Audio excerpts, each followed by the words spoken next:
This is called the Aleppo Codex. Unfortunately, it doesn't all survive, but it is one of the most fabulous manuscripts of the Old Testament, and it was made in the 10th century. And here you can see it's made very, very carefully. So it's more pristine than the earlier copies. And what they have is not only the text in 3 columns, but you also have marginal notes. And those marginal notes are statistics. Usually they correlate with a phrase in the text, and it says this phrase occurs once in the Bible, this phrase occurs twice. When you get to the middle letter of the first 5 books, the Pentateuch, the Torah, in one of the manuscripts called the Leningrad Codex, it actually marks out a little letter in chapter 11 of Leviticus and says this is the middle letter of the Torah.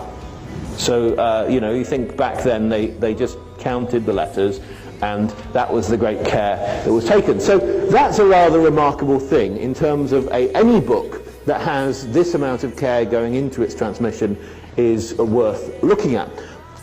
So let's begin with one of the tests, and that is, do they have the right names for the characters in the narrative? You see, nowadays there's quite a bit of information on what characters in that time were called, because there are bone boxes, as they're called, ossuaries, or the Dead Sea Scrolls, and historians like Josephus who give you lots of names of different characters.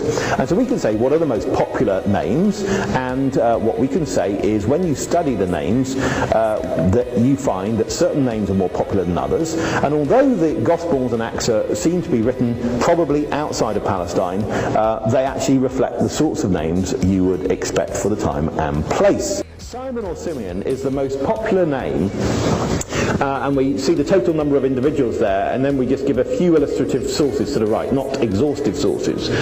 So in the New Testament we have 8 characters called Simon. In Josephus, that is his most popular name.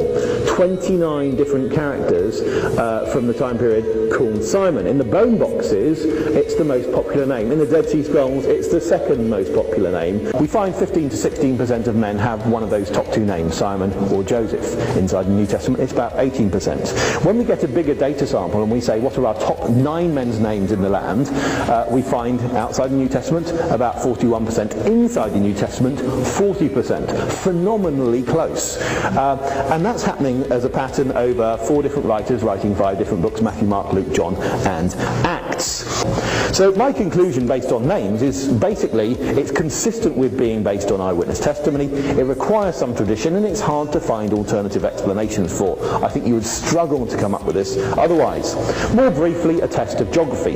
Do they know the layout of the land? Do they know where it goes up and down and so on? Well, let's begin with the names of the towns. We find that these are the names of towns mentioned in the Gospel. We can say when we look at the 4 Gospels, they each mention 12 to 14 towns, a total of 23 towns. Compare that with the Gospel of Philip, which only gets 2 towns. Jerusalem, which is the capital and therefore not a particularly impressive piece of knowledge, and Nazareth, which the Gospel of Philip seems to think is Jesus' middle name. Then we have the Gospel of Peter and the Gospel of the Saviour. How many towns do they get? They get 1 town, and that is also Jerusalem, which is the capital and therefore not very impressive. We then take our next 13 earliest apocryphal Gospels. How many towns do they name? Anyone give me the answer? 0. Okay?